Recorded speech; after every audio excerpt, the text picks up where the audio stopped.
Hey guys, RC back with WWCF Radio episode 3.2. Went ahead and named the first one 3.1 because we'll probably have multiple videos in this section. This one we're finishing up with the SEC or continuing with the SEC, and this time around it is Georgia. Georgia is run by Max Zubnik. Been there since 2019, so this will be his sixth season at the helm. They're out of conference this year. Well, picked to finish third. Blah, blah, blah. Boston College, Wake at home. Miami and Georgia Tech also at home. So scared to play people on the road. Don't be that way, Max. Play some road games. 1, 2, 3, 4, 5, 6, 7, 8 home games. You know, you win more at home. Go challenge yourself on the road. I'm just giving you a hard time. You know, that's your choice. You know that would not happen in real life. Anyway, all right, vertical and a 43 defense. So we see them running a vertical as well. Running back Joshua Janes, and their 43 relying on free safety Najee Abair. 3 conference championships, 234 and 94 overall, and average rank 20th in the nation. Looking at their depth chart, Rasheen Eisen, he'll be a 4th-year starter. 65% completions, 6,800 yards, 44 touchdowns, and 14 interceptions.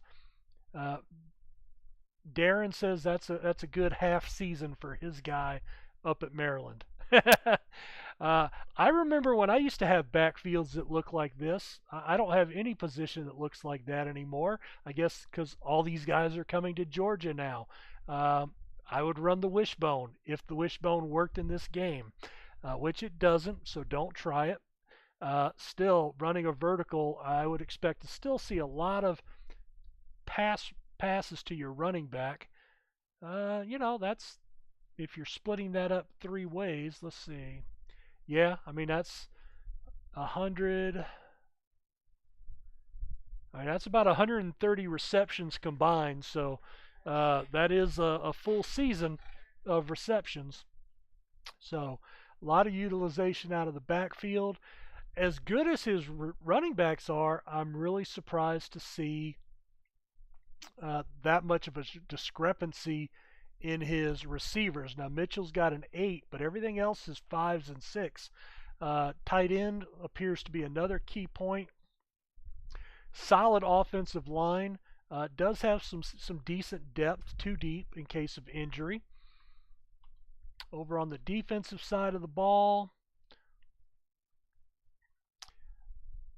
I hope he has some other players to go 3 deep here.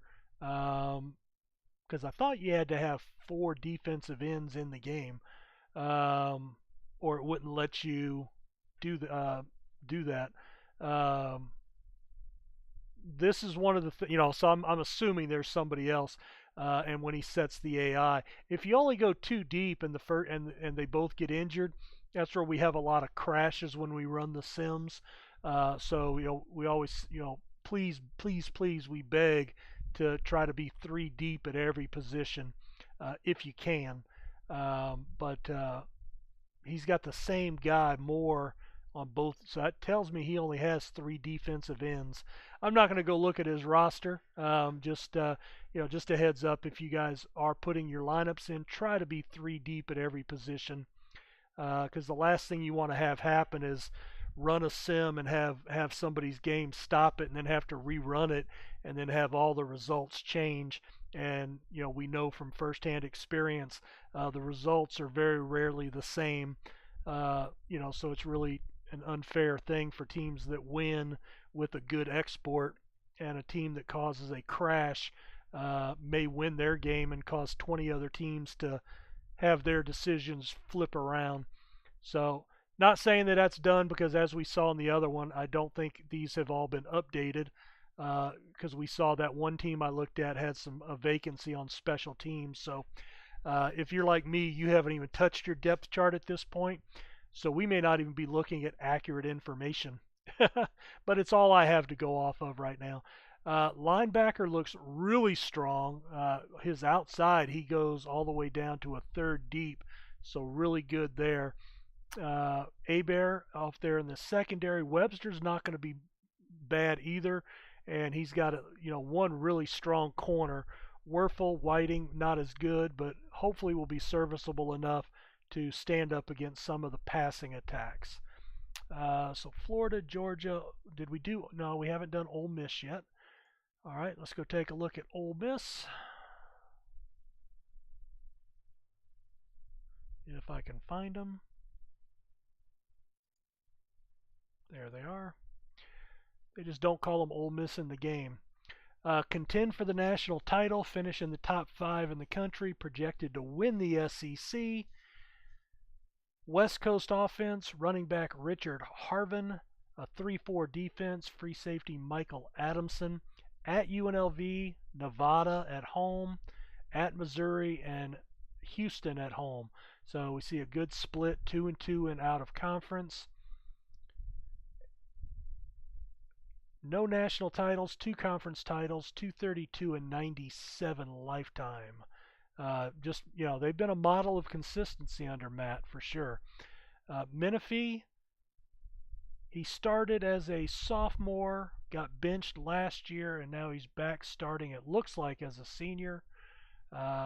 16 touchdowns, 8 interceptions, 2,200 yards that year. Mobile quarterback. Does he run much? Not really. 58 carries, 341 yards. So not a big runner. Harvin, Bates, not a bad backup. He's a junior. Harvin's a junior as well. So he's got both of those guys for another season, barring both of them, either or both going pro. 1,000 yards, 7 touchdowns for Harvin.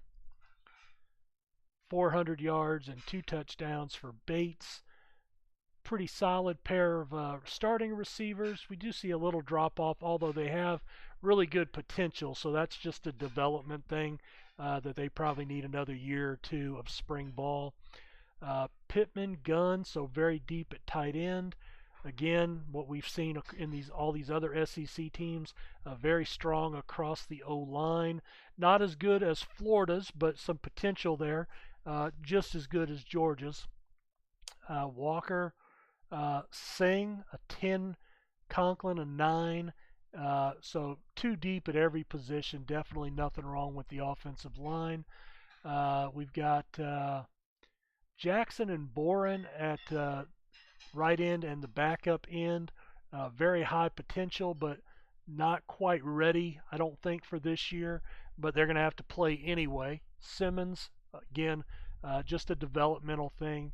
Jesse gives them either 2 good starters in a 4-line or a backup on a 3-man line. You see a lot of potential. There's Stroud is an 8, Cruz is a 10. Kenny's an 8. They just need probably another year to come into form. So there's a lot of talent here, but it may be another year from Ole Miss before they're really ready to step up. I think they're going to do fine. They always do. They've got a lot of winnable games. Really, the Georgia game, Florida, and Bama are really going to be the only 3 games to challenge them, I think. So look for them to probably go 9-3 on the season, probably finish second or third, second in this division, possibly behind Bama. I think that's going to be the crucial game. Although those conference losses, if they lose to Georgia or Florida, do count. So this one will come down to those 3 games, I think. Let's see. The last one we wanted to look at was Bama.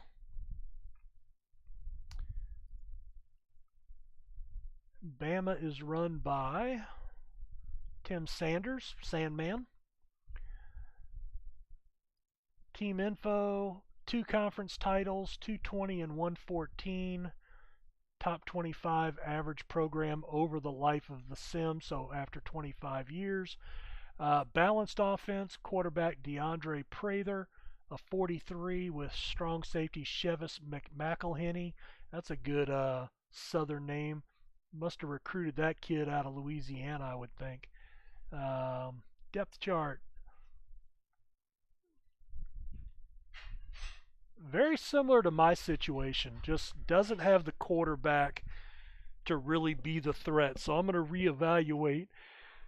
Uh, Ole Miss is going to take Alabama out. I just think quarterback is too darn important, and they've got a deficiency. Even with development during the year, I don't think they have the quarterback. Now, we do see also a hole in the guard position. Much like we saw with Georgia, it's a developmental thing. They just need another year to really develop.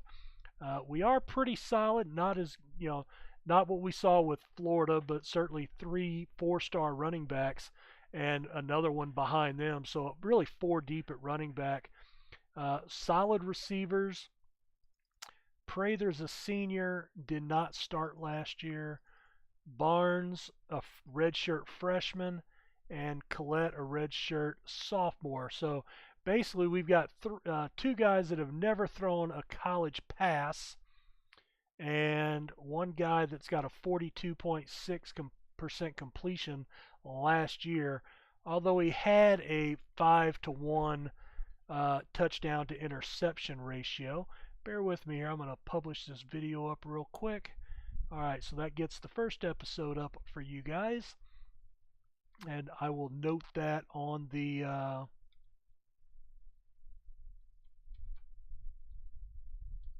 what am I looking for? There it is. I'll note that on the forums as soon as I'm done with this video. So yeah, I don't know. I think I'd be very concerned at Alabama. 4th place. I think they've got the horses to probably finish 2nd, maybe 3rd in that side of the division, but I think that hole at quarterback is going to keep them from challenging for the division title or the conference title. Although they do have a lot of horses everywhere else. Wow, 3 deep at the defensive end spot. Not too bad at linebacker. Weak side's a little down. Again, you've got several guys here. It's just a matter of development, and they'll turn green. That may happen during the season. Kind of got a lot of red guys up in here, which is surprising. Cornerback is a issue. You do have some development here that can take place, but I think if they hit a passing team like a Florida, those corners can be exposed. They are strong at safety, including McElhenney. Where did he go to school? Houghton, Louisiana. I called it. Anyway, so look for these guys probably to lead the team in tackles.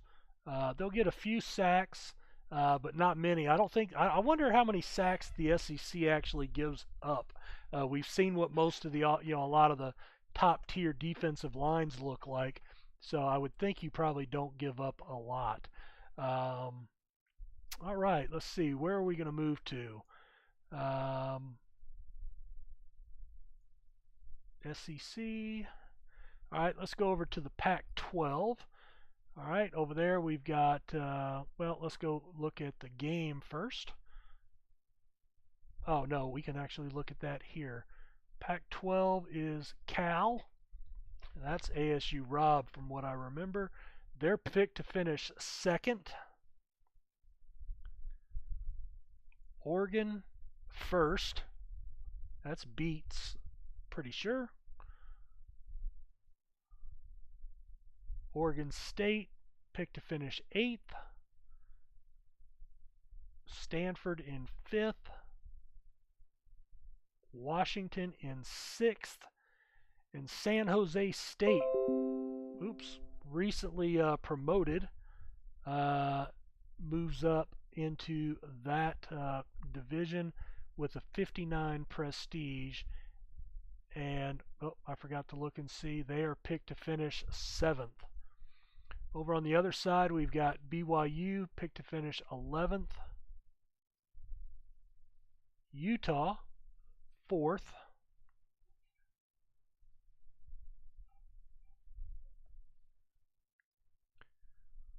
Arizona, 9th.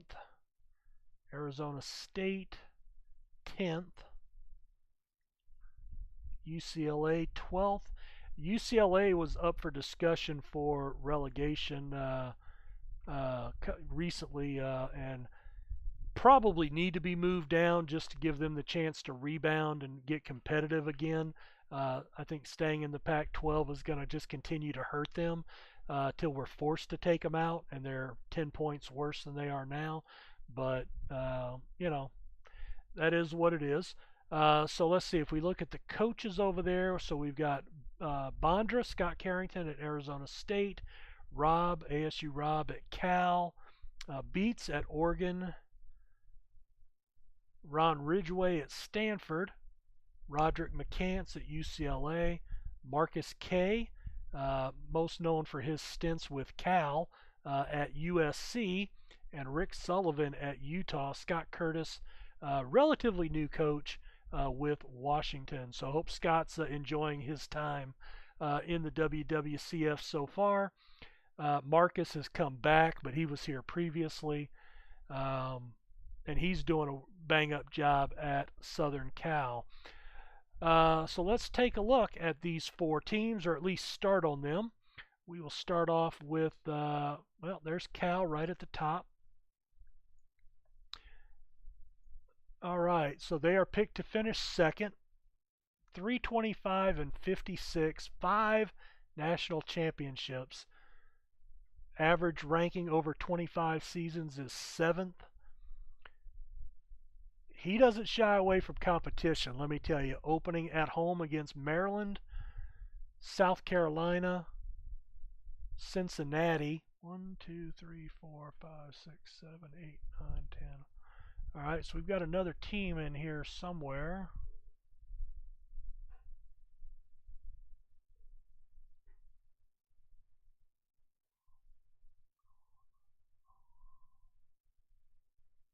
Oh, you know what? Is this a case of 1, 2, 3, 4, 5, 6, 7, 8, 9?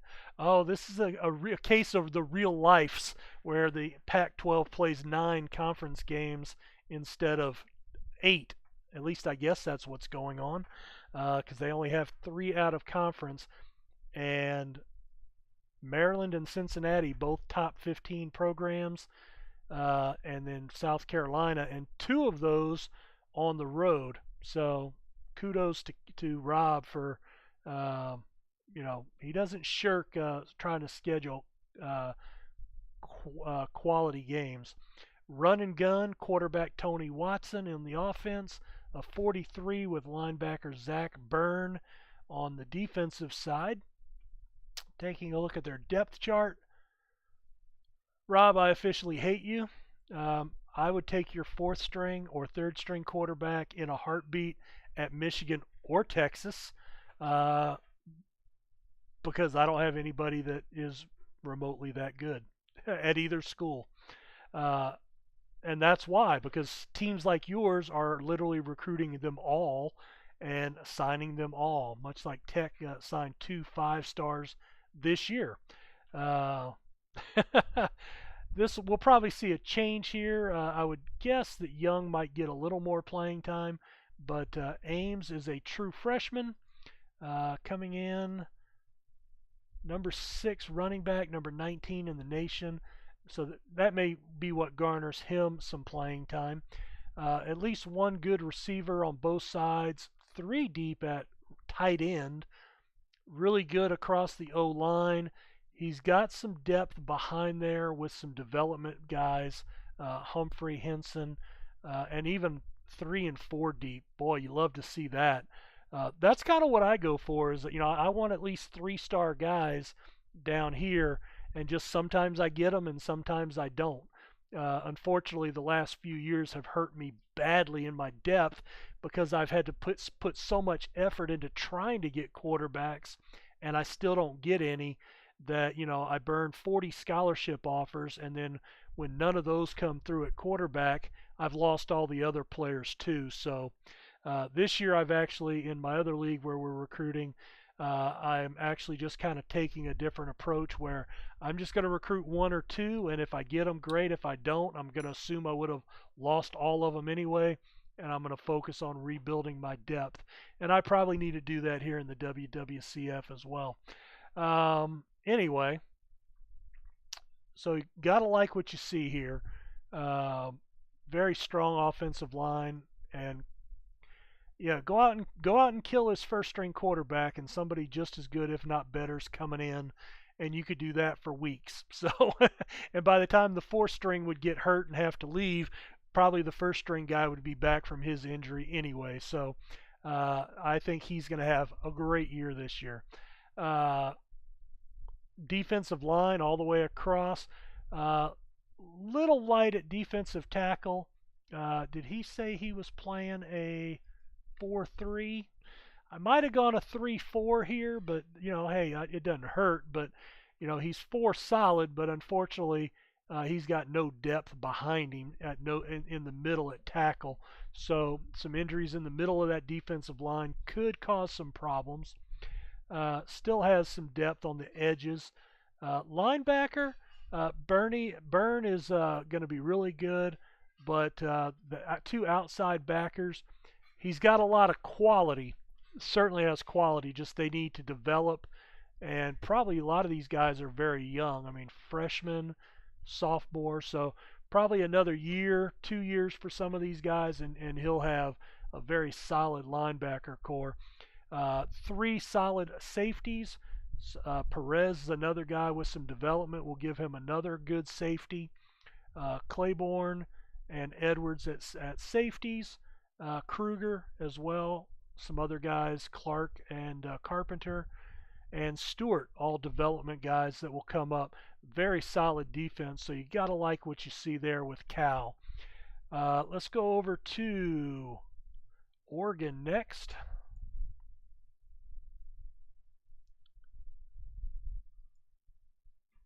There they are. So this is Beats Squad. Uh, Contend for the national title, top five in the country, projected to win the Pac 12 this year. They have no conference title, so they're looking for their first title in the Conference of Champions, trying to dethrone Cal and USC. And he may have the team to do it this year. 237 and 92 overall. New Mexico State at Northwestern, at Arizona, and a home game against North Texas. Danny stepping up and scheduling a powerful opponent with his North Texas team, and Beats not scared of Danny's offensive attack. So that ought to be an interesting game to close the season out, especially if Oregon is in the hunt for a playoff berth. That'll be an interesting game to watch. Balanced offense, quarterback Ken Harris. 4-3 defense, linebacker Brock Barrow. That's a good linebacker name. Taking a look at the offense, again, he's got what you would expect to see. One really good guy, one guy that's just as good, maybe a little bit less, that's still in development, and one guy that you'd be like, I really hope he doesn't play for my team. And, that's what I would be thinking at an Oregon. I hope Atkins doesn't see the field because I'll probably suffer from that. But on the flip side, you go, well, at least he's better than the guys Michigan and Texas have at their number 3. Couple of really good running backs, 2 really good receivers. Then it's a drop-off here, even with development. Tight end looks to be a development in process still. Again, pretty solid offensive line. We do see a little bit of a lack of depth at tackle, although all of these guys, that's a true freshman. So he's got some quality guys in there. They just need to develop, and they won't be there this year. At least not at the beginning. Maybe later in the year they bump up a point or two. But I think what we'll see is maybe a 5.9, 5.8, and that may make the difference down the stretch. Beyond that, you've got, you do have some guys, Slate developmental back here. Walters, probably a guy he doesn't want to see. We see the hole at the number 3 spot for center. Hopefully that is filled at some point. Let's take a look at the defense. All right, so we've seen this kind of look before. 3 solid guys, development guys at that 4th position. Not really a lot of quality depth this year, but developmental guys that will be quality in a year or two. Barrow, the top linebacker on the strong side. Griffin's not bad. You've got 2 deep in the middle. So I think they'll be okay at linebacker, even with some injuries if they crop up. And some really good-looking guys, Hopkins in particular, for some development at that strong side linebacker. Two good serviceable corners. Same at safety. You've got a little depth. Corner, you do see a pretty good drop off from the current ratings. A lot of developmental guys. So it looks like he's probably got a lot of young guys now. He's a senior and has not developed all the way. So I'd be a little worried about that. But freshman there. I think defensively he might be a year away from really being ready to push.